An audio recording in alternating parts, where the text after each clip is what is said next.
two best buddies in the paranormal world, Dave and Tim.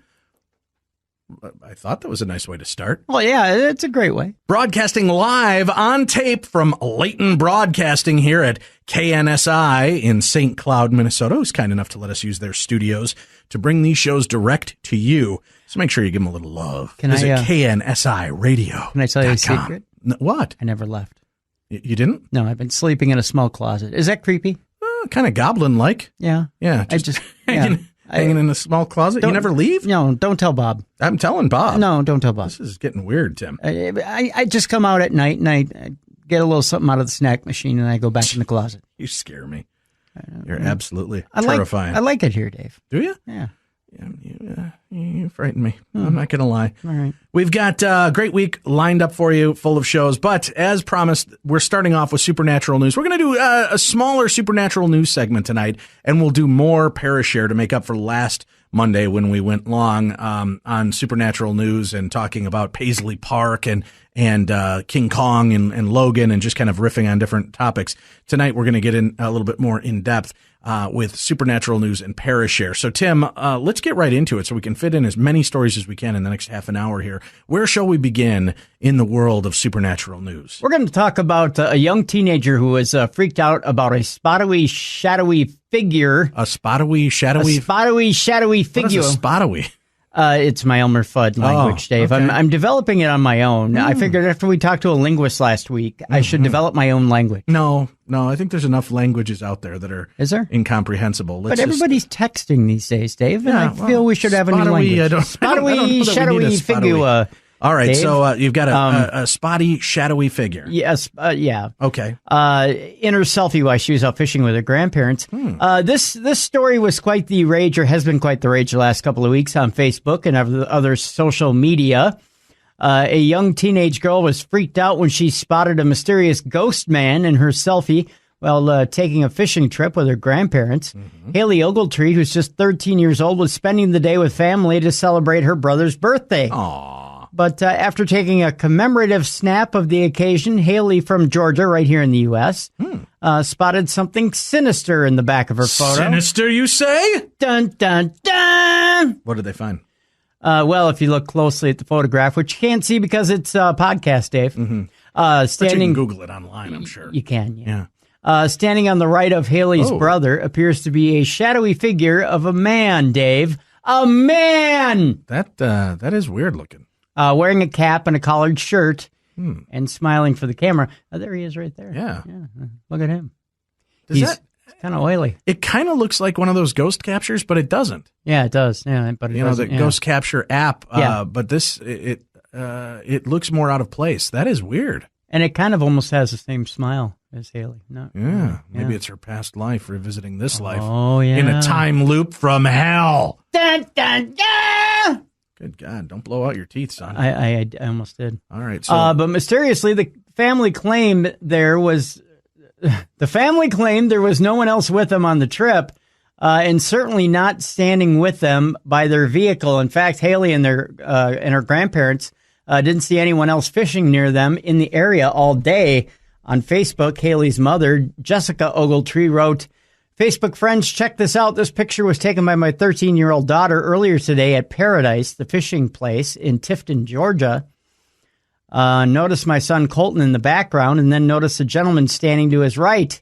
Y'all is the way she wrote it. I kid you not. This gentleman was not with them today, and there was no one else at these back ponds where they were fishing. The only people there today were Haley, Colton, and their grandparents, Dennis and Vera Baldry. She also went on to write, Haley was going back through her pictures and saw this, and needless to say, freaked out and called me. I personally think it's pretty cool because today is Colton's birthday, and he caught the biggest fish he's ever caught, and it looks like the man is happy for him. Oh, that's a boy? Yeah. I'm sorry. I thought that was a little girl in the foreground. Well, Haley's in the foreground. Oh, yeah. But Okay. Colton there is we a go. little boy whose birthday it was. Oh, well, happy birthday, Colton. Yeah, happy birthday. It kind of goes, too. Happy birthday, Colton. I don't know why the ghost sounded all Transylvanian cartoon I vibe. don't know, but interesting nonetheless. Well, just in time for you to believe in a ghost that went fishing with a couple of young kids and their grandparents. That song is Down by the Old Fishing Hole. Yeah. It was the theme of the Andy Griffith And just in time for you to feel all warm and fuzzy about that and get all nostalgic, comes along a physicist who's just going to crap all over your theory about ghosts. Oh, it's got to be Brian Cox. Yeah, it is. Is it? Yeah. A physicist has just explained why the Large Hadron Collider, the one that's going to kill us all. Oh, my God. Tearing portals in time and space. Yep, disproves the existence of ghosts. And please, people, don't write me emails saying, Tim, it's not going to tear a hole in time and space. It's going to, eventually. It's not going to. We eventually are going to lose control of all science, and either a Terminator is going to be born or we're going to tear holes in time and space. She blinded me with science. It's going to happen. Recent polls have found that 42% of Americans and 52% of people in the UK believe in ghosts, a huge percentage when you consider that no one has ever come up with irrefutable proof that they even exist. But we might have... It's because of Scooby-Doo and his pals. Yeah. Yeah, they're always busting ghosts. And why would you not believe Scooby-Doo? Right. Well, I mean, come on. But he never finds ghosts. It's always mean Mr. Mustard who hangs out down by the haunted amusement park. But in the meantime, they see them, Dave, and they're pretty darn, until the end of the show. An illusion. The plan would have worked if it weren't for those meddling kids and their blasted dog. Yeah, but if you were high and eating all the time, you'd think everything was a ghost too. That's true. See? But we might have had proof that they don't exist all along because as British theoretical physicist and general cynic and crapologist Brian Cox has recently pointed out, I'm sure he's a smart man, there's no room in the standard model for physics for a substance or medium that can carry on our information after death and yet go undetected in the Large Hadron Collider. Because he climbed in personally inside of it, Dave, and tried to find out for himself. No, I'm kidding. It's like when my cat got caught in the dryer. Yeah, it's the exact same theory. Not pleasant. No. If we want some sort of pattern that carries information about our living cells to persist, then... Do cats act like dryer sheets, by the way? I'm curious. No, they don't? Put them on fluff cycle. No, don't ever do that. No. That's dangerous.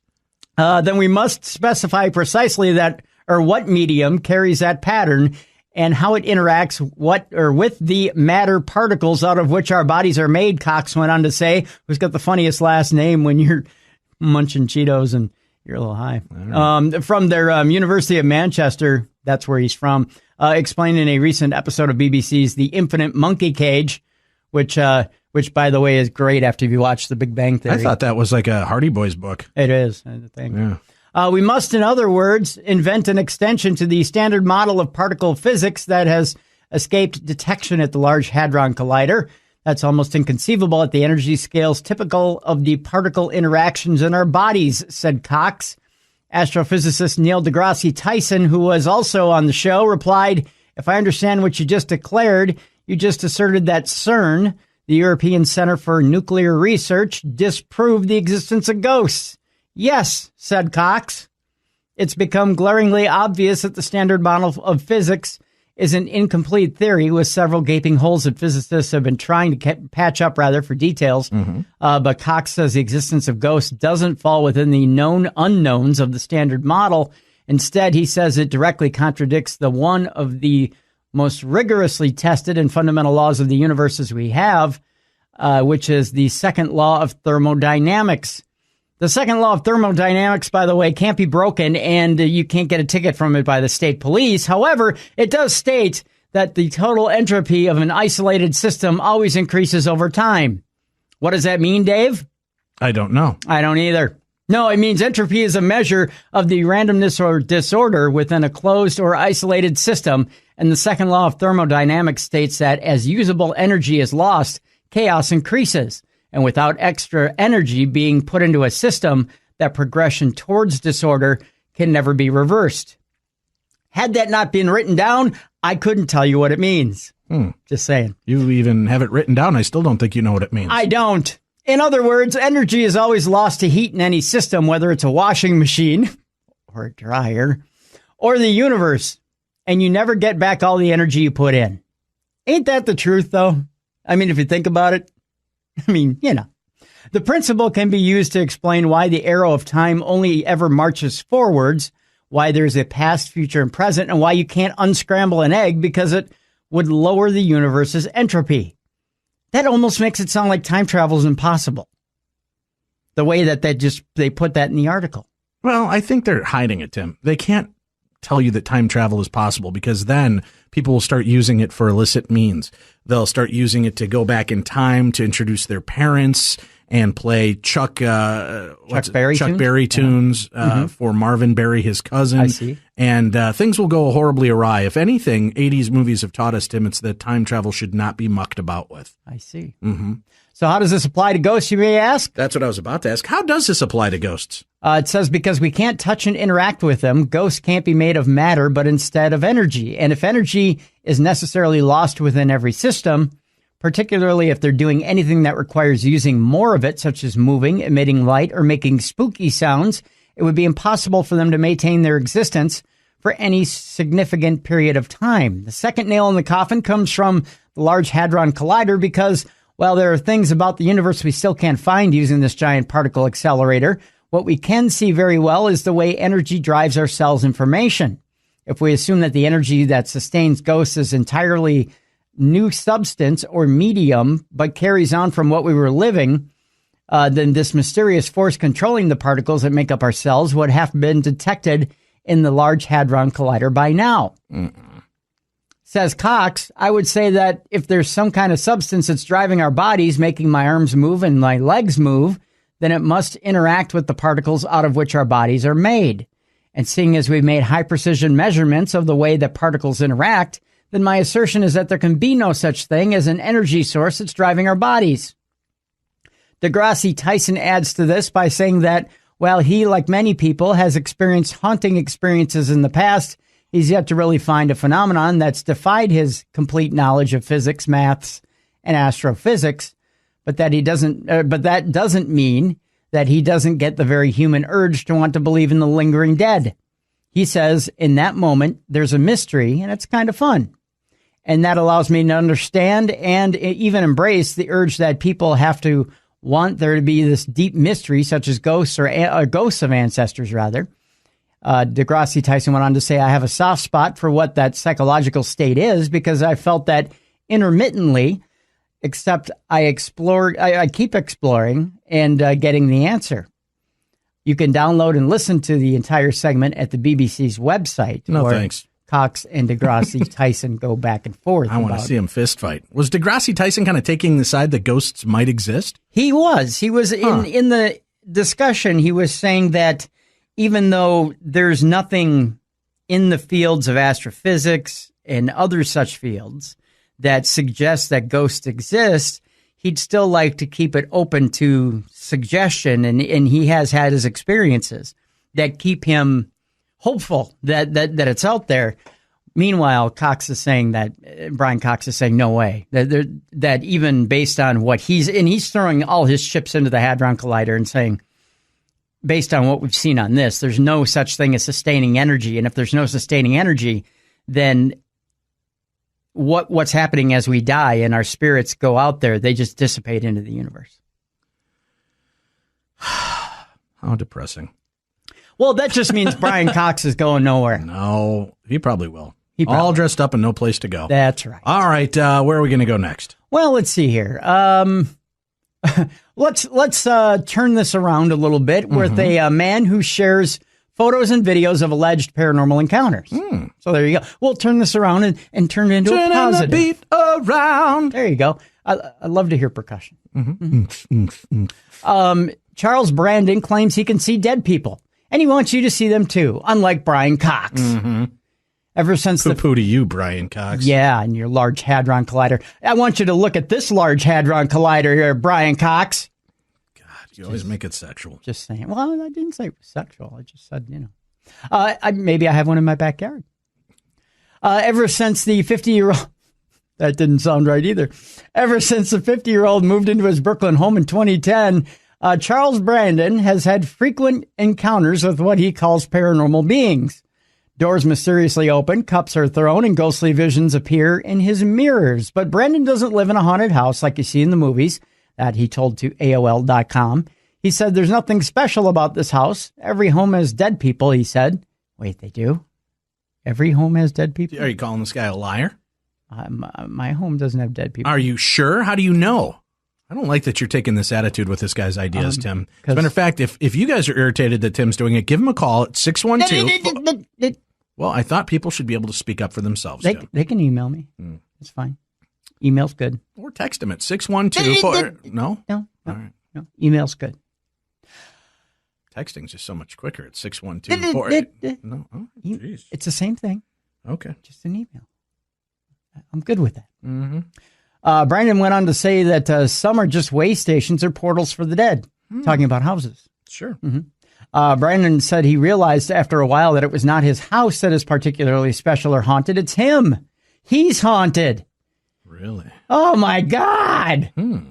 They're trying to get my attention because they think if they get my attention, they will be removed from the house, he told AOL.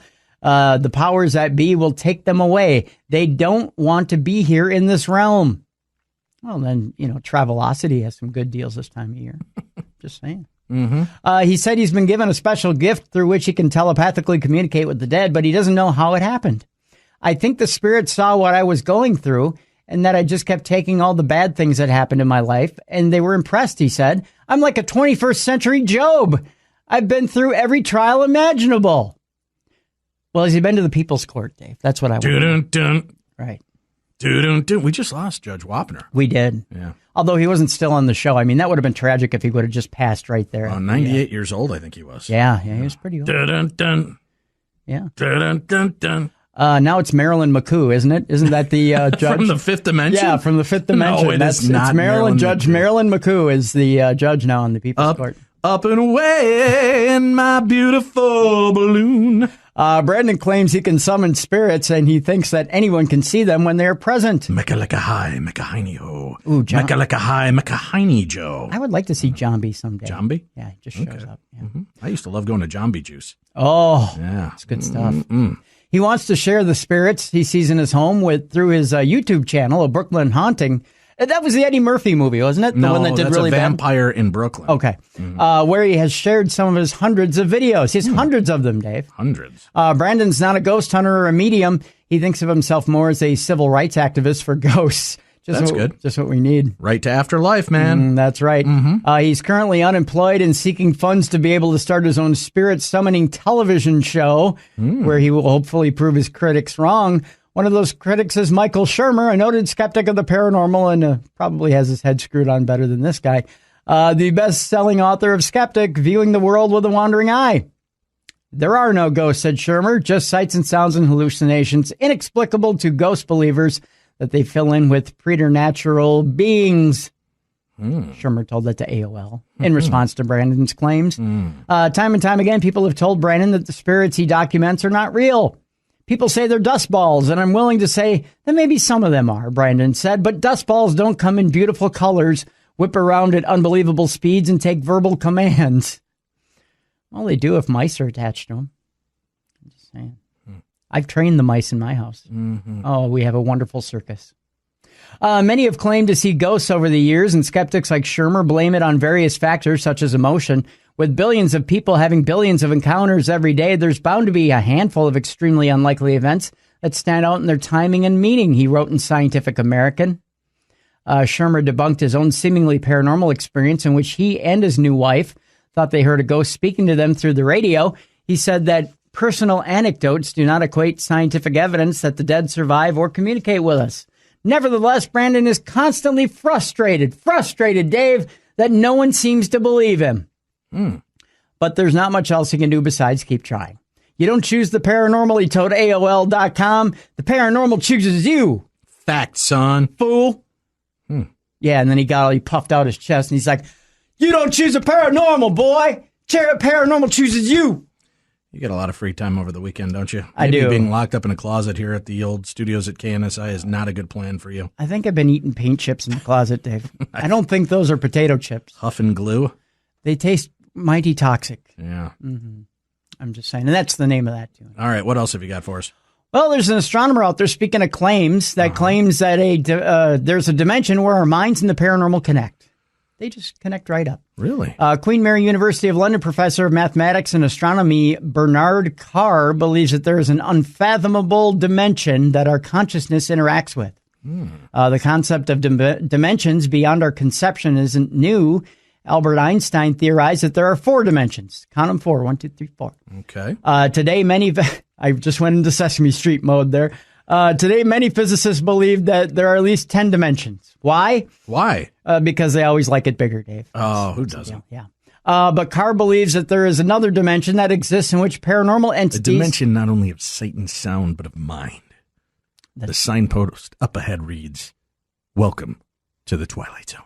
That would be the 11th one. Oh, yeah. Yeah. This dimension exists in which paranormal entities can connect with our consciousness. Mm-hmm. The Twilight Zone. Okay. In the dimension that Carr envisions, he says that there is a hierarchical structure in which humans are placed at the bottom. Why? Why? Well, because we aren't that special. All right. Yeah. Carr writes in a conference abstract, the model resolves well-known philosophical problems concerning the relationship between matter and mind, elucidates the nature of time, and provides an ontological framework for the interpretation of phenomena such as apparitions, out-of-body experiences, near-death experiences, and dreams. Huh. The professor reasoned during a recent talk at the EuroPA conference that if the dimension is thought about, it exists. Carr says an essential feature, I'll get that right eventually, is that it must involve consciousness, since this underlies all psychic experiences.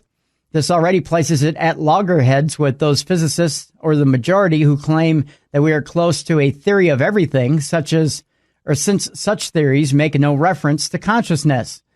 Another feature of the new paradigm is that it must involve some kind of higher dimensional reality structure, he continued.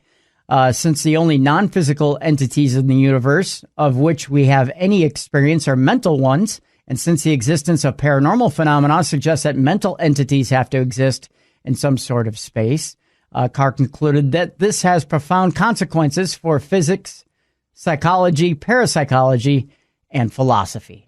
Interesting. So there you go. Hey, we mentioned a couple of Zach Bagans stories last week. Yes. And I told you that I knew about one item that he had that is not public knowledge yet. Right. Well, TMZ is reporting, Tim, Zach Bagans' world's most haunted object is now his. But don't open it, Tim. Zach Bagans just scored the scariest piece of memorabilia to add to his twisted collection, the original Dybbuk box that inspired the movie The Possession. The Ghost Adventure star tells TMZ he bought the wine cabinet allegedly haunted by a Dybbuk, a restless evil spirit that can possess the living. If you're a believer like Zach, he says he bought it from the guys who lent its evil backstory to the 2012 horror movie. The Dybbuk, which is Yiddish for malicious spirit, is commonly known as the world's most haunted object, which explains why Zach paid tens of thousands of dollars for it, Tim. Tens of thousands, while you and I sit here and make tens of dollars. I know, He's right? spending tens of thousands of dollars on it. We're told that he plans to showcase it at his haunted museum in Las Vegas, but will not display it opened.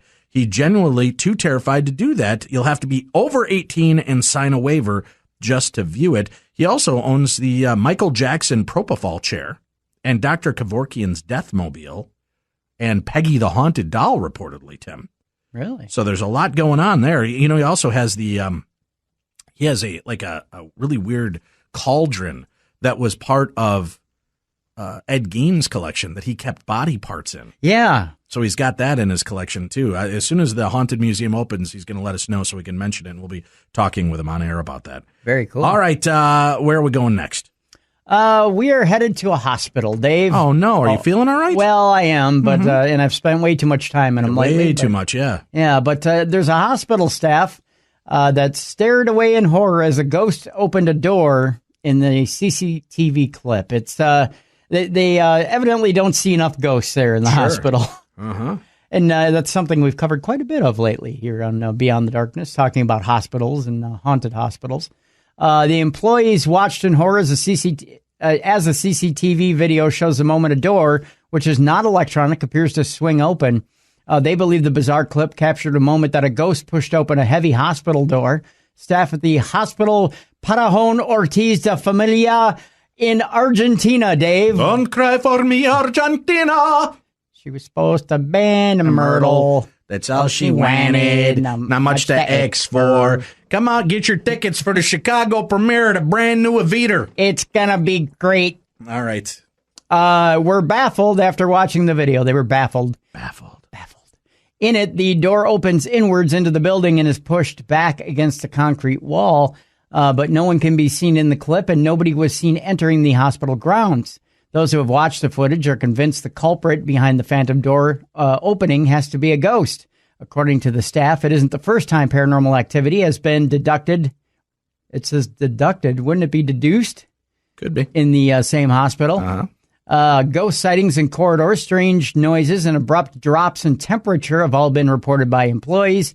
They also suggest that the creepy incidents are more common at night than in the daytime. Bizarre rumors circulating the hospital include a theory that the ghost is a former doctor playing jokes on his colleagues and patients. Oh, he's a zany doctor, Patch Adams, haunting the place. Yeah, little Patch Adams action going on there.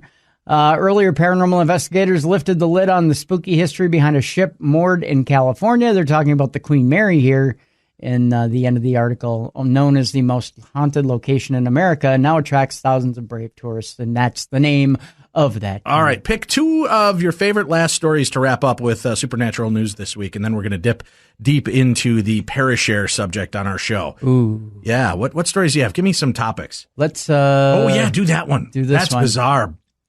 It even says that right in the title, bizarre footage. Bizarre footage of a possessed gunshot victim is giving the whole world nightmares right now. To borrow a phrase, according to this man who wrote this article, he's been from one end of the internet to the other, but he's seen a lot of strange stuff, but honestly has no idea what the whole holy ding-dong hell biscuits is actually going on in the clip below that's in this article. It's not even certain where the footage originated, but it appears to have first appeared in Brazil's Canal R1. Shortly afterward, it was snagged up on multiple sites around the world. Thanks to social media, it's now managed to terrify hundreds of thousands more viewers since. The unnamed man in this video is bleeding profusely from the mouth, growling, laughing, and raving, contorting his body as he shambles through a hospital corridor. The descriptive text indicates the footage was recorded the morning of February 27 at Miguel Couto Municipal Hospital in Brazil. And he's making all kinds of howling and weird noises. Mm-hmm. Let's hear that. And that get on up. Hit me now. Get on up. That's just James Brown. Yeah, I don't think that sounds disturbing. No. It just makes me want to get on up. Yeah. No, do we have the actual audio? Can we hear a little bit about it? We do. It says that the man's injuries were the result of a gunshot to the face. Wow. God. Oh. A gunshot to the face thing. All right. So. Pai nosso que está no céu, santificado seja o vosso nome. Venha a nós o vosso reino. That is creepy. A vossa vontade. Assim na terra como no céu. E com o nosso pedacinho nos dai hoje.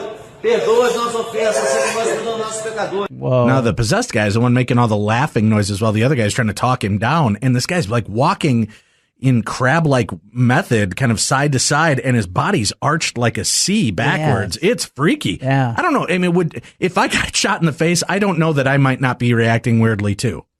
Because have you ever stubbed your toe?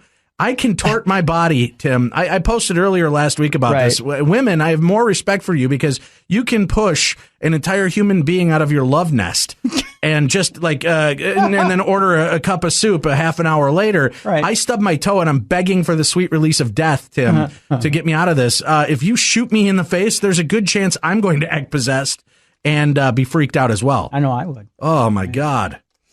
Some viewers are claiming the subject is demonically possessed. An unseen man can be heard reciting the Lord's Prayer and other incantations while trying to fend the patient off with a chair. So he's likely thinking the same thing. Oof. The author of the article is venturing a guess that the patient has been dabbling in chemistry. In other words, he's got a little bit of the old drugs in him. A little bit of the sniffing stuff or a little bit of the puff pass. Maybe he's got a little PCP in him. He's kind of got that look to him. Yeah. But yeah, it's definitely a disturbing video. That is creepy. Maybe we'll try to post that up on our Beyond the Darkness page as well. Yeah. All right. What other last story do you have to wrap up with here? Australian settlers are using magic signs to keep evil away. That's Speaking right. of evil. We got to keep the Rougarou at bay, Tim. That's right. It's Australian for beer. That is right. Mm-hmm. Why would you want to keep beer away? Mm-hmm. I don't know. Beer. New efforts to collect evil-averting marks show that they were used well into the 19th century. Australians weren't supposed to have used magic, but the first British settlement on the continent was founded in 1788, a time where superstitious practices and beliefs were thought to be dying out, replaced by rational enlightenment and thought. However, In the present day, after Ian Evans saw his first marks, ritual signs meant to avert evil in England, he started looking for them in Australia too. On a casual sort of visit, he says, he found one of the stables of, I believe it's Sheeney? Okay. A historic estate about 30 minutes of Hobart, the capital of Tasmania. By all means, send your emails to me. Let me know how it's pronounced. Wow, he thought, they're here too. Evans is aiming to more thoroughly document these marks through a new Tasmanian magic project. Though they were once commonly used, these symbols have never been systematically recorded in Australia or in England, where they are better known. For years, they were overlooked or dismissed as marks made by craftsmen in the assembly of a building. But as scholars begin to understand what they call the material culture of building magic, there are new efforts to collect and understand these evil-averting signs. In the UK, Heritage England put out a call this past fall for examples of the ritual marks and received more than 600 responses. Evans' project will have its first field season this coming March, and if the project raises enough money, there will be two more later in the year. The goal of these projects is to better understand how and why these symbols were used and to tease out the ways English-speaking people used magic long after they were thought to have given it up. These marks are sometimes called witches' marks, even though Evans prefers to call them evil-averting marks, since there's no evidence that the people in Tasmania believed in witches. One of the most commonly found is... I think that's actually... believe in devils, I think. Yeah, they do. One of the most commonly found is the hexafoil or daisy wheel, created with a compass. The shape forms a continuous line. It was thought that evil would be attracted to these shapes and get caught in an endless maze. I know what shapes I'm attracted to. Hubba, hubba. Let's take a break. When we come back, we'll get to some ParaShare. We've got your stories here. And remember, if you love what you hear on our show, then we ask you to give us a little bit of support. If you need to buy anything off of the world's biggest online shopping mall, Amazon.com, do us a favor. Head on over to podcast1.com. Go on over there, podcast1.com. Click on the Killer Deals link. And then scroll down till you see our banner for Beyond the Darkness. Click on that. You can follow all of our advertisers there, but you'll see links to Amazon.com in Canada, Australia, and the United States. So no matter what you want to purchase, a small portion of every sale goes to help our show and keep us on the air, paying administrative costs, streaming fees, and so on. So please just go bookmark that link. And I think we're working on a way to put that direct link on our site at darknessradio.com as well, to make it even easier for people to get the Killer Deals link and find it right on our front page. So we'll be looking to do that here as soon as possible. But remember, every purchase you make, a very small portion of the sale goes to help our show and keep us on the air. So please do that, and you'll be a part of keeping the best in paranormal talk radio free and available to you here on Podcast One. We've been talking about it for a few weeks now, Tim, and I'm feeling even more secure than I did when we started doing this. TrueCar is one of our advertisers on the show, one of the sponsors that sees the importance of our show and knows that people just like you and me, real people, Tim, not ghosts or Bigfoot, not Chupacabra, but real people are looking for cars. And it's a scary experience. It is. You go out, you try to find the right vehicle for you, you try to find the right price point for you, and let's face it, if you don't know how to negotiate these waters, you could get screwed. Yeah. Well, that's why TrueCar is here, and they're somebody that we are very comfortable working with. It's helping me with my son. It's helping you in your journey, as both of us are getting desperately closer to needing a new or used car here in the very immediate future. For our listeners, if you're not familiar with this, again, a great way to support our show is by taking advantage of the advertisers you hear on our show. TrueCar is one I promise you will be thankful you looked into. TrueCar has 3 million cars now sold, Tim. 3 million cars. They've got over 700,000 pre-owned vehicles available, and you can get them at an average savings of over $3,000 off the manufacturer's suggested retail price. Who couldn't use an extra $3,000 in their pockets by not making a dumb decision? I think everybody could use $3,000. You are correct. Yeah. You are correct, sir. TrueCar will actually show you what other people in your area paid for the same car you're looking for. Now, you'll know what a fair price is so you can feel confident, Tim. Stop feeling so unconfident. Well, no, stop it, Tim, because now the answers are there for you. TrueCar's make it as easy as pie, Tim. Once you register, you're going to see a real price on actual inventory. This is competitive pricing offered to you only by TrueCar certified dealers for an actual vehicle on their lot. It's pricing you'll see before going into the dealership. So now you can feel even more confident, Tim. You look more confident. You look good. Oh, thank you. You've got this kind of TrueCar glow to you, Tim. Well, I do. Yeah, well, TrueCar shows all their customers all the available incentives before you arrive at the dealership. And there are over 3 million cars, as we mentioned, that have been sold to TrueCar users by the TrueCar Certified Dealer Network. There are over 13,000 TrueCar certified dealers nationwide. So when you're ready, like Tim and I, to buy your next new or used car, visit TrueCar, all one word, TrueCar, to enjoy a more confident car buying experience. Tell them your pals Dave and Tim sent you from Beyond the Darkness. I'm Rob Cisternino, the aptly named Rob Has a Podcast, where we're creating fun, smart conversation around reality TV games like Survivor. And this March, Survivor Game Changers is finally here. Join me weekdays for episode recaps, player interviews, and of course, your feedback. So if you're ready for a game change in your own Survivor experience, download Rob Has a Podcast at podcastone.com on the Podcast One app or subscribe on iTunes.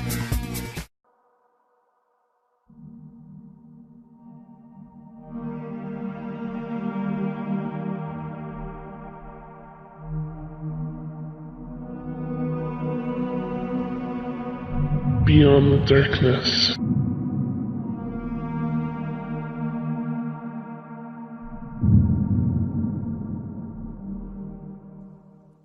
All right, we're back. This is Beyond the Darkness, a brand new week. Happy Monday, the 13th. Well, it's Monday, which everybody hates. Monday the 13th? It's the 13th, which everybody's afraid of. So Monday the 13th should be the true horrific nature of the beast. So is this a day that like serial killers can never succeed or get anything done?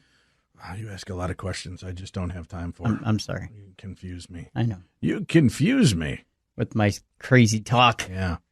Right. All right. We've got, why don't we do this? Okay. We've got time for some stories. All right. Shall we do that? Yeah. Okay. Let's do Parashare. I know we didn't get a chance to do that a couple weeks ago.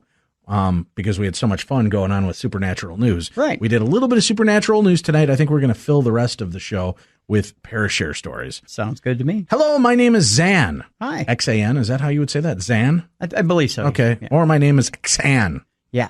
I'm a huge fan of the show and listen every day. I have 2 stories to share. To begin the stories, I will need to explain a few things first. For a long period of time, I would wake up within a few minutes of 3 o'clock every night suddenly, with little drowsiness. So I can't really blame what I saw on just being tired. I suppose my biological clock was out of whack at the time. Anyway, one night upon my waking, Tim, I looked out of my bedroom door, which I like to keep open, and saw what I thought to be my mom in her work uniform. I saw the silhouette of her hat and utility belt. Was she Batman? I believe so, yes. My first thought was that she had signed up for overtime on a graveyard shift and was coming to tell me goodbye for the night. However, she didn't move and stood looking at me, I think. Anyway, I was somewhat confused and called out, "Mom?" No answer. So I tried again, "Mom?" This time the response came, but from my parents' bedroom, as my mother asked what I needed. Dun, dun, dun. Dun, dun, dun. I sat up for a moment before doing the whitest person in a horror movie thing and hopped out of my bed to try and feel for the figure I was seeing. Oh, no. Never. Zan. Never. Zan. Never. What? Huh? I stuck my hands out in front of me only for my hands to hit the hallway wall. But then I was quite freaked out. I hopped back into bed where I could no longer see the figure and could now see the wall behind it. You have to understand that the hall was fairly well lit already. Moving on a few years down the road, and a similar instance occurred. Once again, I woke up to see this figure in my room, and once again, I mistook it for my mother coming in to check on me. Upon coming home from work, during this time, I would wake up to visit with her before going to school. I got up to follow her out, but couldn't find her in our house. I decided to look at the clock and saw that it was about 5 o'clock, an hour after my dad would leave for university classes, and an hour before Mom usually returned. I've told these stories to other people, and they thought my experiences described a guardian angel. However, I only experienced dread over these occurrences. So what are your thoughts? I'd love to hear, and thanks for reading. That comes from Zan. I think it's Alexandria. Oh. Yeah. Oh. I don't know. it didn't do anything. It wasn't like posturing in a negative way. It wasn't seeming to be aggressive. So you may have been more shocked and awed to be seeing. So people react differently to those kind of experiences. I see. What would you say? I mean, do you think it was evil just because she felt disturbed by it? No, I think some people can react differently to a guardian angel. Maybe. We've talked about that. I call them the watchers, these dark shadow-like figures that seem to watch us while we sleep. Right. Because if you believe in astral projection and you believe that happens most nights, like some experts will say, then it would lend itself to believe that your guardians would be there to watch you while you're at your most vulnerable. I tend to believe people overreact when things happen. How dare you, Tim? What do you mean we overreact? I never overreact. Well, Dave, why do you always assume people overreact, Dave, Tim? You're overreacting. No, right it's now. your opinion, jerk. Yeah, I think you're right. It could be something other than something evil. Hello, Dave and Tim. Why, hello. That's the way this next email begins. Hello there. What were those two little chipmunks that talk like that? They were super nice to each other. Not Chip and Dale. Do you remember those? Right. No. Right. Hugo. Yeah. Or were those gophers? I can't remember. Anyway, I've been looking for good paranormal shows, but I couldn't find any. Till I found out about you guys from Talk is Jericho, and I've been hooked. So thank you for the amazing podcast. No, thank you. Now, you can call me Mo. I'm 22 years old from Bahrain. Bahrain is a tiny island country in the Mideast, baby. Here's a quick geography lesson for you. I'm a big believer in the supernatural and always keep an open mind. I have a few stories for you, but I'll just tell you one and I'll leave the rest for later. Oh, you Bahrainian bastard. You tease. Why? I don't know. Why? Because they want to come back. Then if I tell all their stories in one show, they're done. No. But they get that little taste of fame every time we read a story. I gotcha. Just don't make us wait long. Oh, he says, next line, Tim, we didn't get there. I should have gotten there. He says, just kidding. I wouldn't do that to you. All right, I take back the Bahrainian bastard, although that would be an awesome wrestler name. It would be. Yeah. If you ever want to wrestle, give me a call. Bahrain. I don't think we've ever heard from anybody in Bahrain. Right. My number is, no, I'm kidding. 612. No, I'm kidding. Oh, Just send me an email and we'll hook that up. Yeah, he's calling him at 612. No. Well, I'm just telling him not to call you at that number. Well, no, it's long distance, Dave. It's right. It's for expensive. him, not you. So 612. What? No. Email's cheap. Okay, I'll guide you through the timeline and start from the very beginning. It's a very good place to start. It's a little song of music for you, Tim. Some 8+ years ago, I fell in love with horror movies. Yes, I was terrified of them, but that's the beauty of horror movies. I was always scared when I left my room at night, always looking around and watching my back, scared that something would get me. Now, I know that it's a stupid logic because if there was anything out there to get me, it can easily get me in my room. But hey, my room always felt safe. It's because it stunk. You know, that teenage boys stink. Yeah. The monsters don't even want to go in there. No. And, oh, God, they got to, underneath the bed. Monsters, once you're a teenage boy, there's all that crusty tissue and socks underneath there. Yeah. They have no interest. None. No, the demon, that's when they hang out in your closet. Right. Yeah. And even then, that place is scary too. Maybe yours was. That was my sanctuary. Your sanctuary. Your closet was your sanctuary? I used to hang out in my closet. I was a very lonely child, Tim. Don't judge me.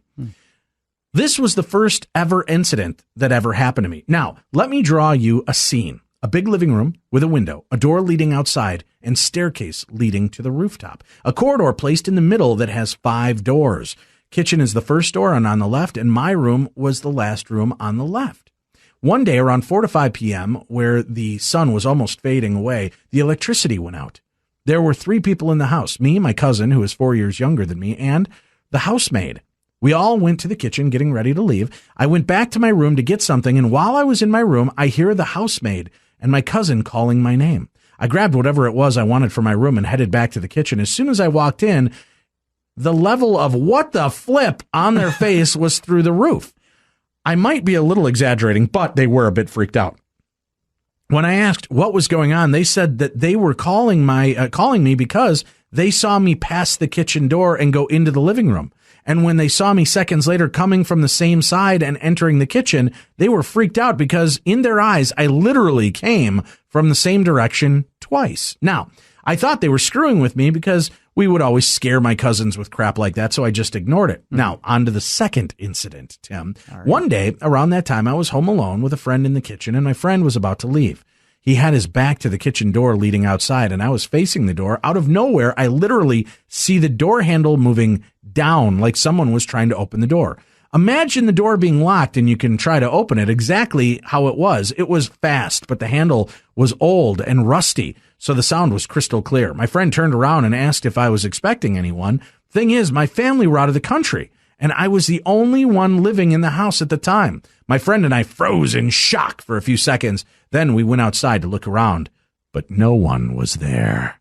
Now, the third incident, the activity around the house. Years later, when I was in grade 9th or 10th, something started to get weird. I would always sense a presence, always hearing whispers outside my window.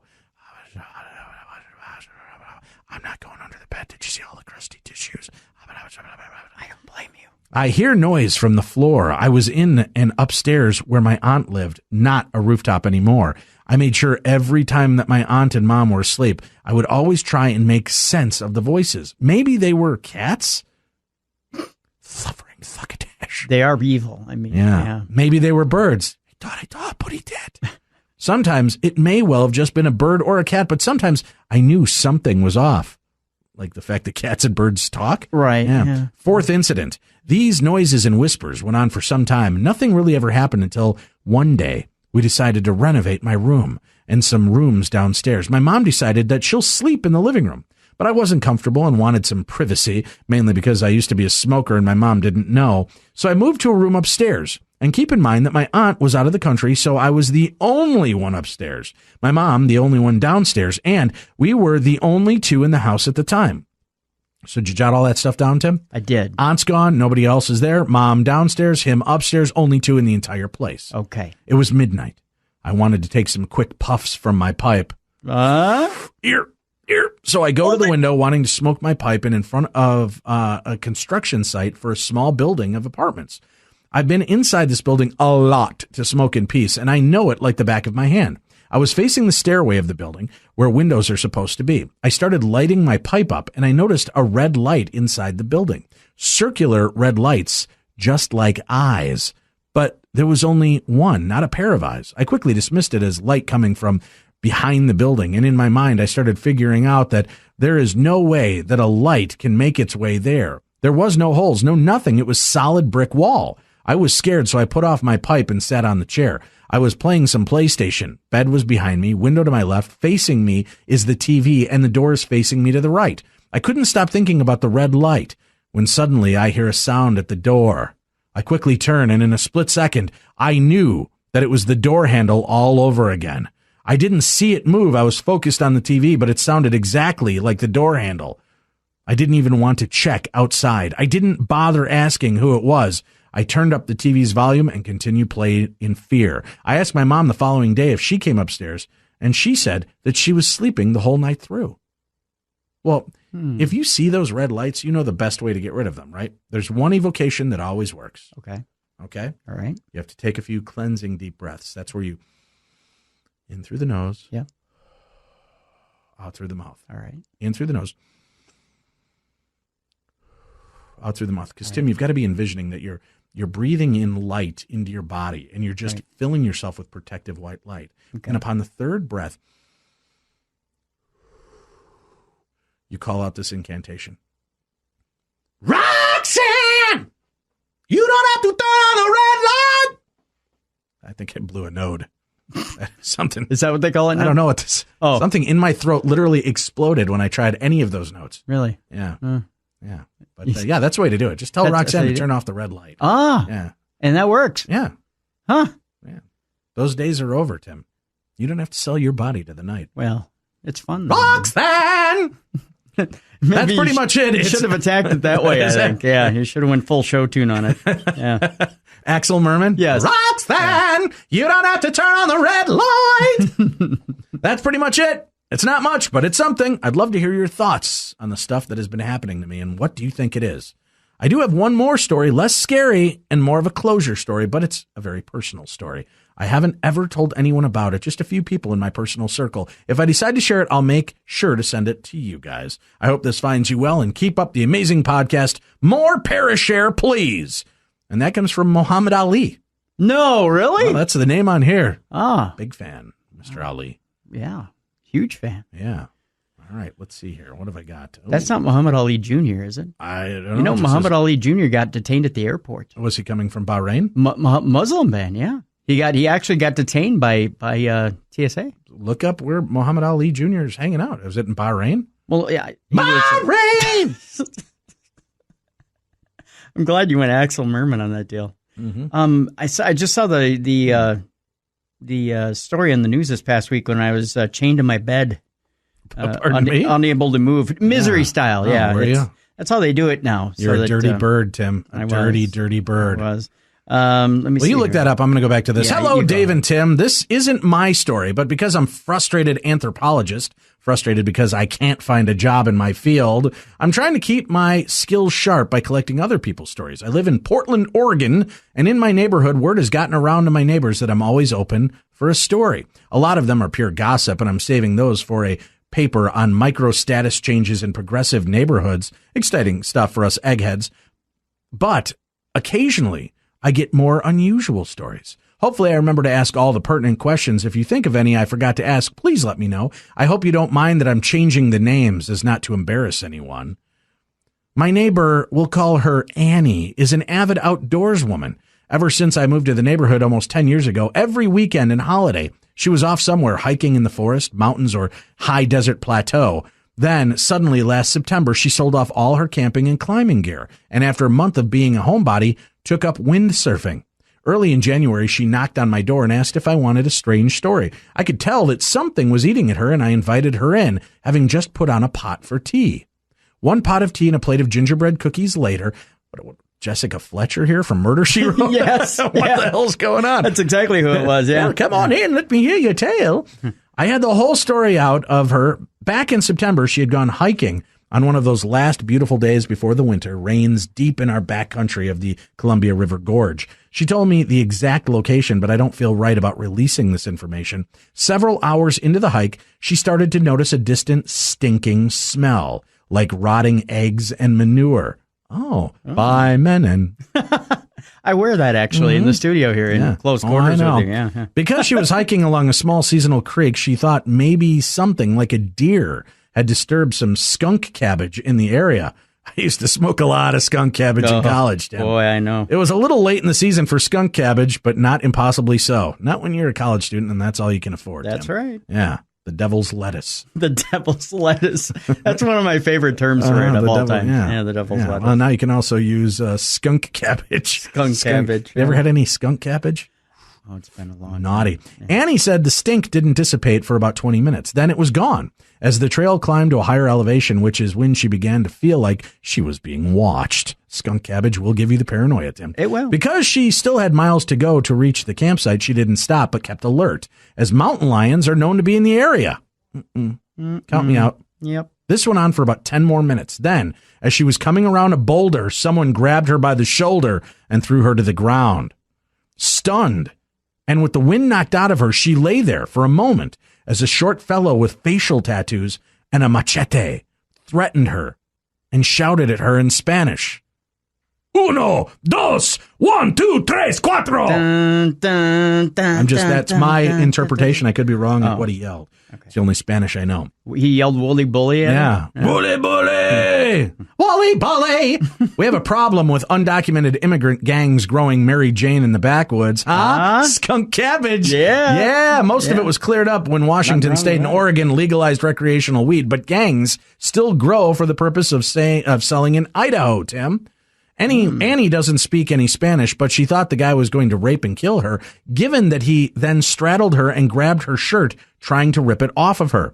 That was when the most horrific roar came from the bushes. So loud, Annie says she felt it reverberating in her chest. That was also when she initially placed it at about 10 feet tall, later said it might have only been 8 feet. As she, rather terrified at that moment, hairy person grabbed the guy on top of her and threw him into the trees. Perhaps, needless to say, Annie didn't stick around. She ran back down the trail until she collapsed. About an hour out from her car, by her estimation, when she came around, she was laid out on the trail at the trailhead, covered in leaf litter. She swears she was too far from the trailhead when she passed out, and she certainly wouldn't have had the peace of mind to cover herself in leaves. It was getting on to twilight at that point, so she limped to her car and drove back to Portland. The next day was when she sold all of her camping and climbing gear. Yeah, see, now I don't have to worry about just pumas and Sasquatches. Yeah. I got to worry about tattooed buffoons trying to straddle me and tear my shirt off to get a look at all this. Yeah. I asked her if she noticed a smell during the attack. Like skunk cabbage? Yeah. Yeah. I asked her what she felt had saved her, and Annie was very hesitant to answer. But of her own volition, finally said it had to be a Sasquatch, because I felt I had to play the devil's advocate at the time. I asked her if it couldn't have just been a hunter in a ghillie suit. She shook her head and was very adamant that a hunter would have used a gun and not thrown a guy a good 20 feet. Also, she added, she didn't think any human could make the sound of that roar. Again, I asked her if she noticed a smell during the attack, but she was a little too busy running away to notice. She did mention that she came to, at the trailhead, her clothes had a strange funk on them, but she had thrown them out. They were funky for no reason. They were funky for no reason. Or was there a reason? Yeah. Stinky Squatch. Yeah. I did ask her if I could share her story, and she was okay with it, but doesn't want to tell it ever again. And if asked about it, will flat out deny it happened. I think I was her confessional that day. We're still on friendly terms, but I've respected her request never to mention it to her again. She windsurfs almost every weekend now, but she refuses to go back into the forest. And to be honest, I don't blame her. One last note. I emailed the county sheriff's office with details about the attack, minus the rescue by Sasquatch. If the guy that attacked her was still out there and alive, law enforcement needs to be aware. And there is a marijuana grow near a walk-in a campsite. Sorry, this was so long-winded, but I wanted to get all the details down for you, since I won't be able to ask her to tell the tale again. Thank you for being there. I'm very glad you're still out there making Beyond the Darkness. Much love, best wishes, and a whole lot of health. That comes from Sarah in Portland, Oregon. Tim? I only have one question, and that is, Annie, are you okay? Are you okay, Annie? No, Tim. I believe what he's saying is, Annie, eat your oatcakes. Oh, Annie, eat your oatcakes. Eat your oatcakes, Annie. Yeah. Right. I'm not, I'll do that too. Because you've been struck by a smooth Sasquatch. Right. Yeah. Sasquatches do not like. Speaking of, I don't like on these days, Tim, when I stare into your eyes, because you've got a different look. There's something. Your eyes look off. Have you been possessed, son? No. When you were in the hospital, did a spirit enter you? Well, I don't know. They did have me knocked out for quite some time. Just saying. Hello, Dave and Tim. I'm a huge fan of the show, and although I didn't know about you guys until your appearance on Talk is Jericho, I've been listening religiously ever since. I work a lot of 12-hour shifts. That's shifts, Tim. Oh, shifts. Where I work. Right. So your shows have definitely helped me get through some of the more boring shifts. Tim. Shifts. Yeah. Okay. Especially after you guys moved to 5 days a week. Thank you guys for the insightful and thought-provoking entertainment, and keep up the good work. Anyway, here's what happened. About a week ago, I was coming back home from the laundromat at about 9 p.m. As I got out of my car, started walking to my front door, something in the sky caught my eye. In fact, there were 4 things that caught my eye. When I looked up, I saw 4 bright orange balls of light in the sky. Now, as much as I want to believe, and I believe I have had a true UFO encounter and have some truly mind-opening brush with extraterrestrials, I tried to remain as level-headed as possible and not jump to conclusions.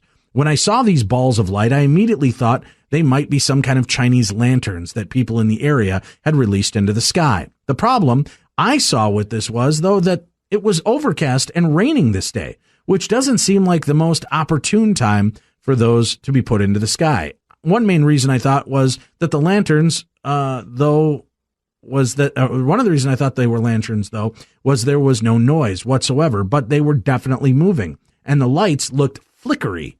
That's flickery, Tim. Oh, flickery. Right. I guess that's a word now. Like a candle flame.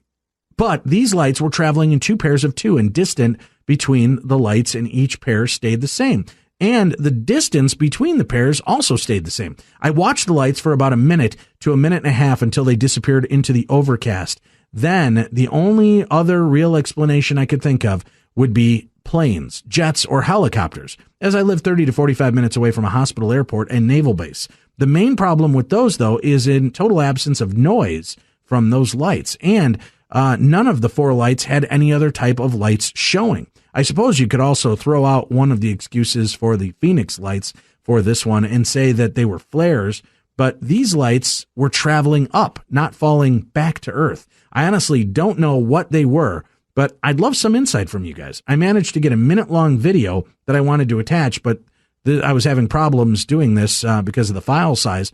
And while I'm here, Dave, I was wondering if you'd elaborate more on the experience you had in Trout Lake. I was immensely intrigued with that story when you briefly mentioned it on Talk is Jericho, and I'd love to know more. I'm here in Skagit Valley of Washington State, so a trip out there might be in the cards for me someday. Thanks again for listening, Cody M.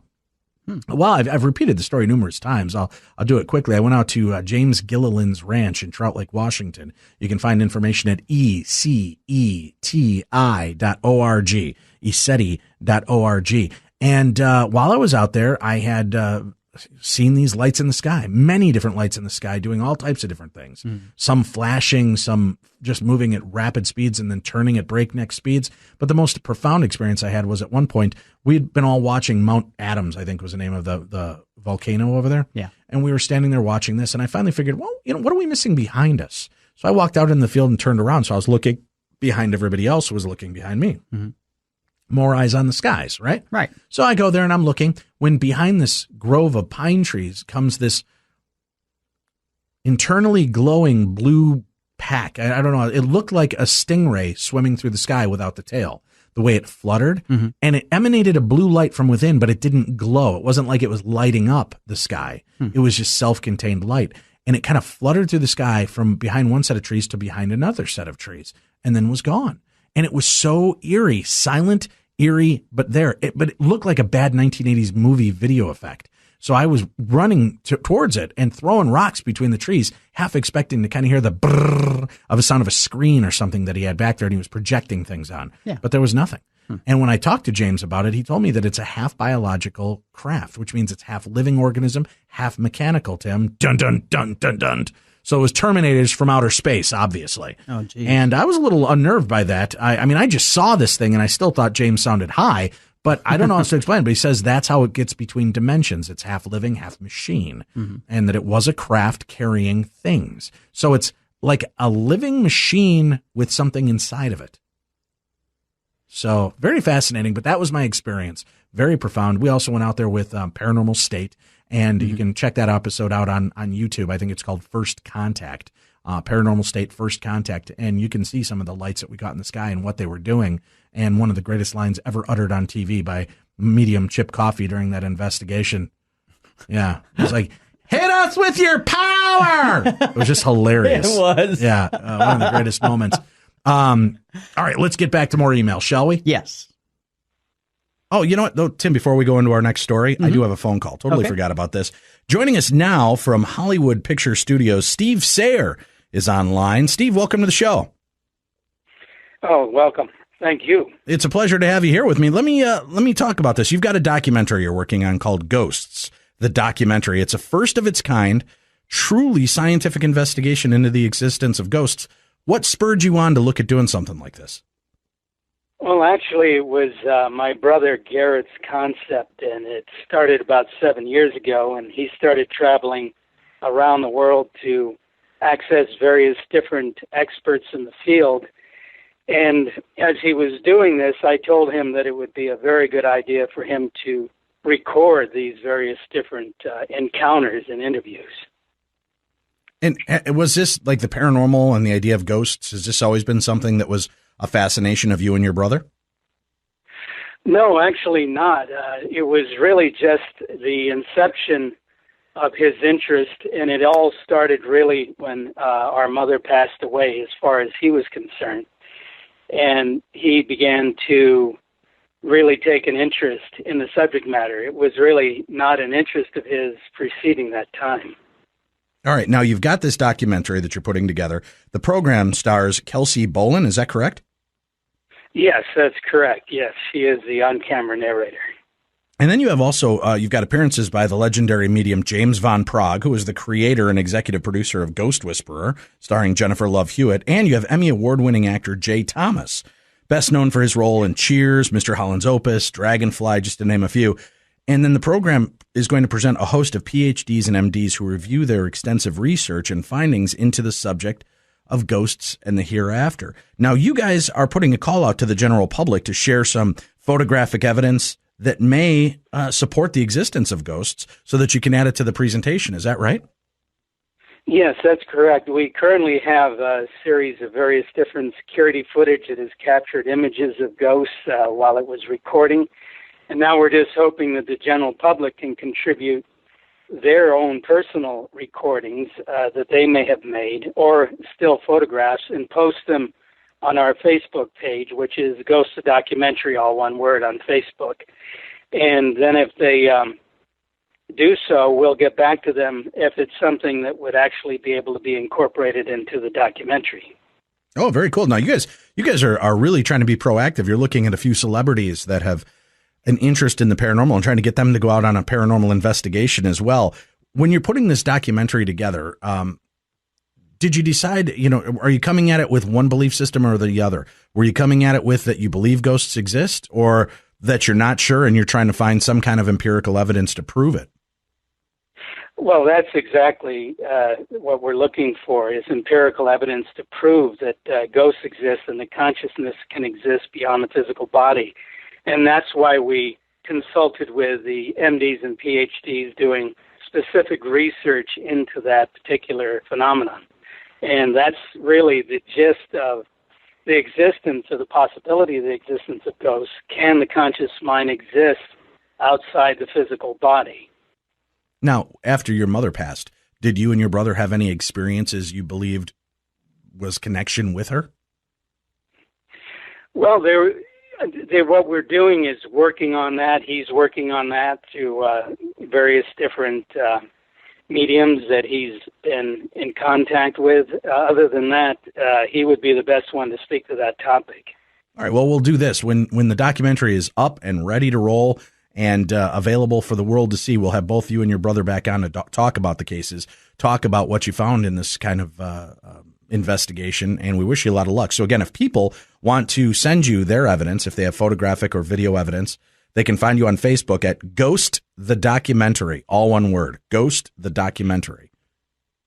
Yes, correct. And we have, as we said, several security footage of ghosts, which are fascinating, but we'd love to have the public's input as well. Great. Well, we wish you a lot of luck with that. We will certainly put the call out to our listeners. So guys, if you've got any evidence, and don't give them just straight up orb garbage. If you've got some really compelling photographic evidence that you believe proves you captured a ghost on film, then that's the best way to reach out to them. Go to facebook.com/Ghost the Documentary. You can email it to them there. They can keep in contact with you. And if they can use it in their documentary, they will contact you back. All right, Tim, let's get started. Let's get into some of the stories we've been collecting. Are you ready? Ready. Well, you know what? I'm going to hold off before we read the next email, Tim. All right. I've got something I want to address with the listeners. Consider this an informational moment with your pal, Dave and Tim. Okay. I love hearing from our listeners. Okay. Right? I've never had a problem with that. Send us emails. Constructive criticism is great. Constructive being the prominent word in this segment. Mm-hmm. If you want to hear specific guests, what helps us out is if you have links to those guests. If you just shoot me a topic, there's a lot of topics we'd like to cover, but we can't find guests for every topic. As a matter of fact, go try to find a good guest on spontaneous human combustion. There's like one out there and she refuses to talk about it anymore. Huh. So it's really hard to kind of gear up on some topics. But if you have an idea for a guest, you can always email us at dave@darknessradio.com and include any links to people that you think might be an interesting guest. If you have links to their website, their phone number, email address, anything like that, we always take your advice and try to bring guests that would interest you and make it fun for us to discuss on the show. Yeah. So that's what we kind of want to talk about. As a matter of fact, this week, Tuesday, we have Zofia Weaver. She's going to join us, and she's got an interesting topic: other realities, the enigma of Frank Kluski's mediumship. On the whole, doesn't sound real fascinating, but this guy is astounding. You have to hear his story. Mm-hmm. And that he has remained kind of a hidden gem in all these years is simply because nobody was ever able to convert and translate the story into English. But our guest has done that, Zofia Weaver, and she's going to share the story of this amazing medium and some of the unbelievable accounts that surround him. On Wednesday, Douglas Preston finally joins us. He's the author of The Lost City of the Monkey God, a true story, where we get to talk about a 500-year-old legend an ancient curse, Tim. You got to like that. Ancient curses are always popular, right? Oh, yeah. And this amazing mythical mystery that they go on to try to locate this lost land and what happens when they find it. And it's a true story. That's Wednesday on the show. Josie Varga will join us on Thursday. And Josie, actually, no, she'll be with us on Friday. I'm sorry. A Call from Heaven, deathbed visits, angelic visitations and visions and crossings to the other side. She's Friday. Thursday is Dr. Alexandra Shorin, I believe is her name. Have you been hexed? Recognizing and breaking curses, which is something I know has plagued you, Tim. You believe that there might be a hex in your world. So we're going to talk with this guest and see what she can tell us on how we can truly identify hexes. What exactly is a hex? How does this work? How do we get rid of it? We'll talk about hexes, and that'll be on Thursday's show. So a lot of these are guest topics that are sent in to us by listeners, and we appreciate that. Now, one thing, though, I want to start to shed a little light so people understand. We were a 3-hour podcast Monday through Friday. And what people don't realize is in a 3-hour podcast, it's about 2 hours of actual talk time. All the rest is commercials, PSAs, breaks, top of the hour news, things like that. Yep. So you've got in a 3-hour show about 2 hours of talk time. Our show averages between 60 to 90 minutes. So you're not missing much from the old show. And now I've got a lot of people, and I think it's funny. It's a free podcast. And I actually have people taking umbrage to the fact that we're sometimes only a 60-minute show. Well, in fact, we do have lives, kids. And sometimes we just do the show to the best of our ability with the guests that we have. Some guests are people that you could put a dime in and they'll talk for 3 hours on a subject. Others, it's like pulling teeth to get information from. And then you have ones that their story is encapsulated in nothing more than 60 minutes. But we don't know until we start talking to these guests. Right. And we can fill with a lot of fluff and blah, blah, blah, blah, blah, which we've done in the past when it's a 3-hour show. But I'm trying to take it and make it concise and tight and make this a show that you want to listen to, because we're going to get to the meat of the story, the heart of the adventure right away and get to hear the whole story. So we're trying to do that and make it a little bit more accessible. So some shows will be 60 minutes. Some shows will be 90 minutes. If it feels good organically, we will keep the show going as long as we can for that day. We don't want to short anybody. We don't want anybody to feel shorted. However, we would also rather that you leave feeling, hey, that was a great little show. That one was a great little topic. I wish I knew more. We'd rather leave you with wanting more than wishing we would have cut it short by 20 or 30 minutes. We've seen movies like that, right? You go see a movie and you walk out and you're like, God, that movie would have been so much better if it was about 15 to 30 minutes shorter. Yep. Well, that's what we're doing, is we're just trying to condense it and give you the best show we can with the time we have. And if it's only 60 minutes, it's 60 minutes you didn't pay for, and you got all that great entertainment and fun and a great topic, and it gives you something to research. Some guests want to give more, others want to give less. So we're going to do our best with the time slots that we have, and we'll make those available to you Monday through Friday right here on Podcast One. Complaining to us or complaining to Podcast One won't do you any good. They're not ever going to make this a 3-hour show. They don't do that. That we got 5 days a week, up to 90 minutes a day is pretty astounding as it is. And we do our best to bring you as much content and fun as we can in that time slot. So, just bear with us, folks. That's it. I'm, on one hand, I get irritated easily by some of the emails I get and the bitching and whining. It's only 60. You said it was going to be 90. I have people tell me we promised a 2.5 to 3 hour show, which we never did. No. On the other hand, I'm excited that you care enough about the show and want to hear more of it. That's great. And, we're bringing it to you. We've got some things in the works for the future that might offer more content along the way. But it might not always be in this vein. It might not always be this show. I can't get into more of it because we're right in negotiations right now. But we're always working to bring you more stuff and more content. And if we can do it, we will. But on nights when it's a little shorter and it's a 60 or 70 minute show, that's okay. Enjoy the 60 to 70 minute show and find something else to listen to. Or make some free time to do something you've wanted to do. Right? Yeah. But, just don't, when you take the time to sit down and write to us, it means a lot. But I can tell you, for people that write to me with this sense of entitlement that they're getting screwed and that they feel cheated, and, that's ridiculous. It is what it is.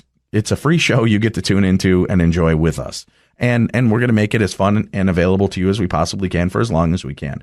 But when you start off letters by calling us chuckleheads or jagoffs or assholes or because we're not doing the show the way you want it to be done, find another show. I don't need to kiss your ass or anybody else's ass to make you listen. You listen to the show because you like us and what we have to offer. And if you don't like Monday shows because they're too loosey-goosey and we have fun and you don't find us funny, there's 4 other days to listen to the show. And taking the time to just spew your venom and hatred because you don't think we're funny and we're dumbasses and we shouldn't waste time joking around on Mondays and it should be straight to the, well, you know what, then listen to other shows on Monday. You've got plenty of opportunities. Just here on Podcast One alone, over 225 different shows that you can tune into. Yeah. So give them a listen, check them out, and show some support and love for Podcast One.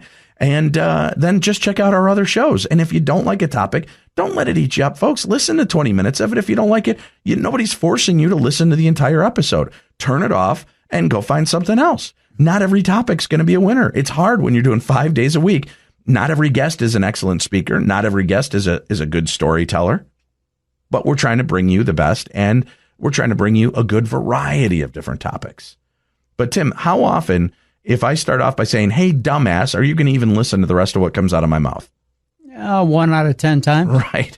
And generally, it was my grandfather that would tell me that. Right. Yeah, and he was the guy I'd listen to would say, hey, dumbass. Right. And that's all. But I can't believe the rudeness some people share in their emails. You feel that you're all superior sitting behind your little computer monitor, hammering away at your keyboard and spreading venom and view. I just want you to know, Tim and I don't ever look at that and think, oh, my gosh, they're right. We laugh at you for being a condescending prick and we move on. And we don't ever take your advice. What I do is I take advice and ideas and pointers from listeners who take the time to gently point out, hey, you know what? I was listening and I really like when you do this, but I don't care for this. Is there a way we can change that? If you have constructive criticism, we will always take that. But if you are so full of anger and vitriol and that you just want to spew it at us, don't bother, because we're not going to read your whole email and we're just going to laugh about it and pass it around to our friends who will also think you're a moron. So just take your time to not waste your time or ours sending us that garbage.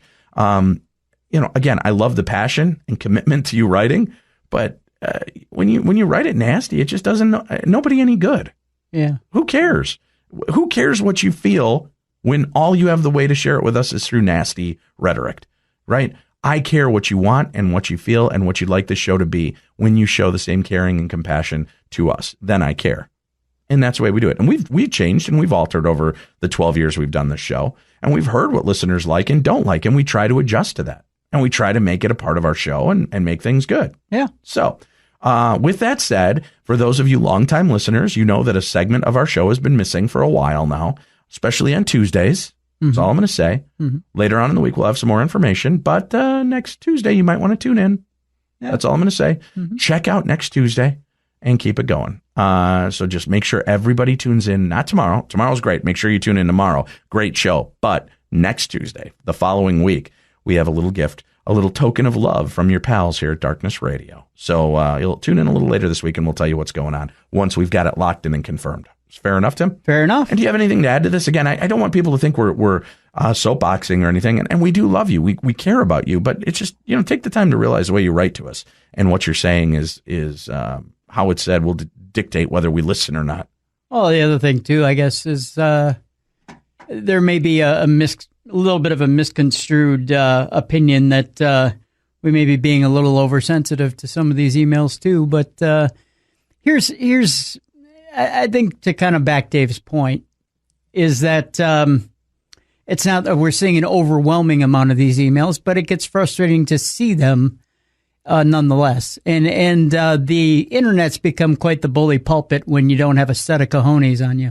Right. And it's really easy to sit at home and fire off just hate-filled rhetoric and knowing that you don't have to look us in the eyes to say it. And I know a bunch of these ballless pricks will say, I'd say it to your eyes. You never do when we're in person. Right. So, you know what? When you get the chance to talk to us, but talk to us politely. And I love when I get one and I shoot back on them because I'm never silent. It's just the way I've learned to be. And they say, I never thought you'd respond back. It's like, well, wait, I thought I could be mean to you and you just wouldn't say anything. Yeah. I thought you were supposed to sit in a corner and be silent. Well, you know what? I never am. Right. So don't expect that you can sit back and be So you heard that, folks. Email that. Tim at darknessradio.com with all of your hatred, not me, because most of the time I won't respond. And, like I said, when I do, it's thanking you usually for some good advice. I can't respond to every email, folks, first of all, so I apologize for that. because we get so many emails on a daily basis from people that love the show, hate the show, or have ideas, and we'll certainly try to put them to work. But I can't respond to every email. We try, but we can't always. But Tim says he'll be happy to take all of your hate. I don't want it. The greatest thing about being on the Jericho Network is now I'm not the biggest prick to answer your emails. Raven is. Oh. So, yeah. Wow. Raven, if you want to get in touch with Tim, give him a call at 612. Raven's got my number. Oh, wow. Yeah. Name dropper. I'm just saying that Raven will admit that he hates you all. He enjoys the fact that you can listen to his show, which is the Raven Effect here on the Jericho Network on Podcast One. Small plug for Raven. Sure. But he'll even admit that if you come after him, he'll just viscerate you. Yeah, see, I don't have time for that. I don't have time to get involved in the hatred and the anger. I just look at it, I laugh, I share it with Tim, and then I move on. Sometimes I share it with other friends of ours because your ignorance is so high that people should, I believe, get to laugh at you. That's my thoughts on it. I could be wrong. But no, I do appreciate you guys writing in, and we want you to know we do love you. And like Tim said, we don't get a ton of angry or hate mail, and that's something else to consider for those of you that don't like Monday's show. For the one email I get that complains about it, I've got 10,000 that love what we do on Mondays. So it's probably easier for you just not to listen than for us to change the way we do things on Mondays because one listener doesn't like it. So bear that in mind. Let's get back to a couple stories here before we wrap up the evening. Sure. Shall we? Yep. All right. Let's see. Hello, Dave. That's the way this one starts, Tim. You prick. I know. I don't see your name on here anywhere. I apologize. I'm sure he meant, of course, to include you too. Right. But, me, my ego sometimes just makes people want to write to just me because they're afraid if they don't, I'm going to take it out on them, which there's always that opportunity. Well, I could lose my mind. You could. And take out my anger on them. Maybe. I don't usually do that. No, I don't. Come on. What are you making me sound like the bad guy for? I'm not. Always trying to make me out to be the bad guy. No. All right. Well, let's go here. Hello, Dave. My grandmother was born in the early 1900s in North Virginia. She passed away on July 13th, 1996, after raising 10 children and helping with quite a few grandkids and great-grandkids. She was a country-raised woman full of backhills knowledge, such as being able to tell you when and how much it would rain just by looking at the leaves on a tree. She experienced numerous paranormal phenomena in her life and was also privy to a great deal of insight that normal people did not have, such as predicting events and on a few occasions, deaths. She told me many stories before she passed away, many of which can be corroborated by her children. I would like to share with you one particular story that she told me. All right, I'll allow that, Tim. Okay. You can share one right now. Can I just tell you real quick? No. I do have some backwoods knowledge as well. I can tell what kind of cheap beer you've been drinking by the kind of urine you left on the trees. So, good God, you need help. I'm just saying. All right, let's go. My grandparents used to live in a small shack in Nokesville, Virginia. The small place was close to a country store named Buddy's Market. Both the house and the store are no longer there, being replaced with a new housing development, as has been most of the surrounding area. I'm not sure how long they lived in this location before moving to a larger house a quarter mile away in 1952 when my father was only 1 year old. There was a back porch which faced a field to the rear of the house. One day, while my grandmother was on the porch peeling potatoes, she heard a small thump at her feet. She looked down and saw a smooth stone was spinning at her feet, as if someone had lightly kicked it. As she watched it, another stone landed, as though it was lightly tossed from somewhere. Both stones about the size of a chicken egg. She looked around to see who was tossing these stones at her, but there was no one in sight. She had a clear view around the entire house due to being in the field. She kicked at the stones, but they were quickly replaced by another. It was as if the stones just appeared 2 feet above the porch and dropped straight down. This continued for the rest of the time that they spent in the house, many years, in fact, anywhere from 5 to 12 stones appearing almost daily, varying in size from that of a pea to the size of a golf ball, sometimes, but rarely, even larger. She would toss them from the porch and eventually developed a sizable rock pile next to the porch. 3 of my aunts remember the rock pile, and 2 distinctly remember seeing the rocks appear on occasion as well. After a little research into the matter, I learned that stone showers are a known but still uncommon event in the paranormal world. Although most of the events report rocks being thrown, hurled, or even falling, with enough force to injure or break things, I could find very little evidence of the behavior which my grandmother told me of. Stones gently dropped in a confined location for a period of time is great as what she had witnessed. Now, she never noticed stones appearing anywhere else other than that spot on the porch of the house. The strange phenomena did not follow her to the house they moved into, and from that one, she was not bothered by the experience in the slightest. When asked, she would shrug it off and say, they were only rocks, nothing to be scared of. I guess when you have as much strange things happen around you as she did, you could get pretty jaded at the paranormal. Anyway, I thought you would like the story. Thanks for making the podcast. I listen daily and love it. Thank you. And that comes from Jason Payne. You're welcome, Jason Payne. I'm glad I can produce this entire show by myself, Dave Schrader, so that you can have this to enjoy. Uh-huh. Oh, yeah. Tim's here, too, I guess. He helps out on occasion. I'm over here. Yeah. Hi, Dave and Tim. Oh, this guy remembers you, Tim. Hi. Hi, Dave and Tim. My parashare is from about 5 years ago when I was working overnight security at Starlight Theater in Kansas City. Several strange things happened while I worked there, and I later found out other officers had experiences also. One night, I was in the stage house, and I had this creepy feeling that I was being watched. When I turned to walk down the back hallway, I heard footsteps running up behind me. I whirled around with my hand on my gun, because there shouldn't have been anyone else on the property. There was nothing there, and the sound abruptly stopped. Another night, I was sitting in my patrol car in the parking lot. I looked out across the large field between the theater and the Battle of Westport Museum, and I saw a tall gray figure step behind a pillar. I ran over there, but there was no one there, and no way they could have just disappeared. I frequently saw lights floating in that field also.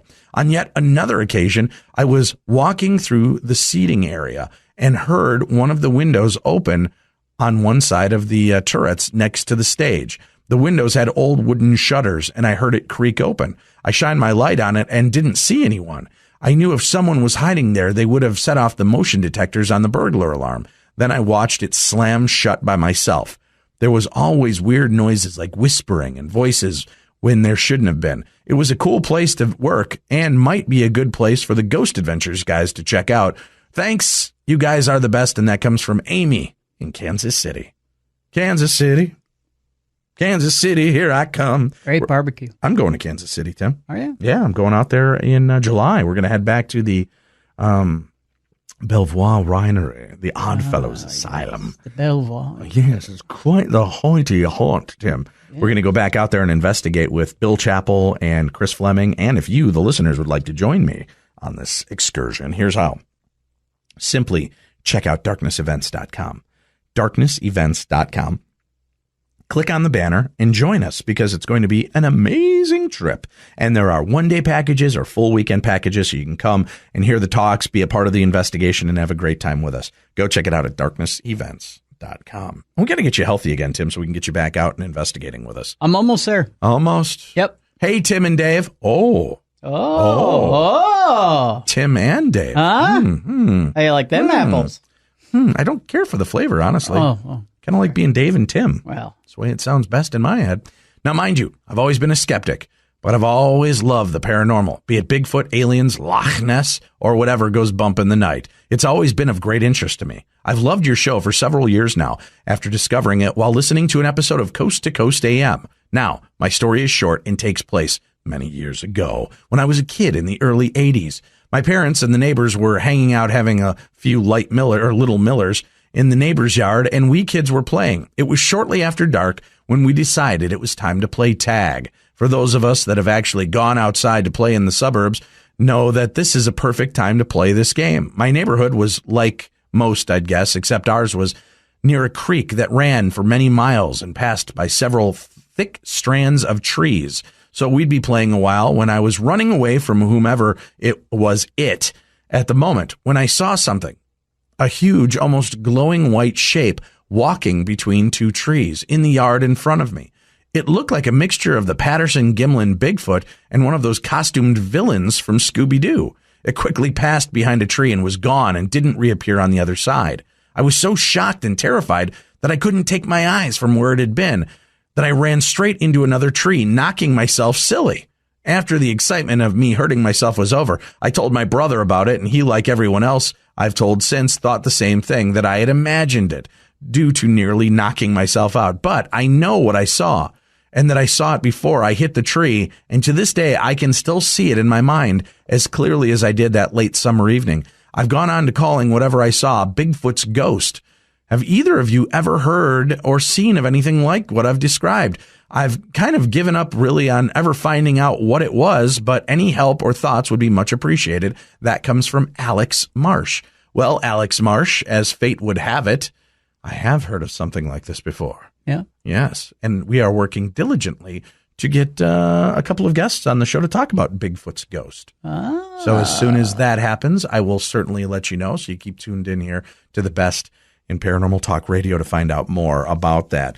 That's it for this evening, folks. We're done. We will be back again tomorrow. Let me look at this again real quickly. Other realities, the enigma of Frank Kluski's mediumship. Trust me, this is an amazing story. When I heard about this, I knew I wanted to share it with our audience, Tim. This is an awesome story. Yeah. And wait till you hear what this guy was capable of doing. That's tomorrow night. And remember, if you're bored, you're looking for something to listen to tonight, later on after the show, I'm a part of Coast to Coast. That is the premier overnight talk radio show. And I'll be again on the 25th as hosting it. I'll also be back in April, hosting on April 8th. But tonight, George Norrie has a very special show. It is the anniversary of the Phoenix Lights. So in the first half on this, the 20th anniversary of one of the most witnessed and documented mass anomalous aerial events in modern history, known worldwide as the Phoenix Lights, physician and health educator Dr. Lynn Katai will discuss her experience as a key witness and her research that has been at the forefront of this amazing sighting. And then in the second half of the show, editor, author, and voice of occult and esoteric ideas, Mitch Horowitz, will discuss the inner meaning of Edgar Cayce's positive mind principles and how to use them. He'll also address the ways that current science is validating the metaphysics and work of influential mind control pioneer Maxwell Maltz. That's all tonight on the best in overnight talk radio with George Norrie. For more information and to find stations and times in your area, check out coasttocoastam.com. We want a special thanks to our advertisers, again, our sponsors on the show, TrueCar and Amazon.com for all of your needs.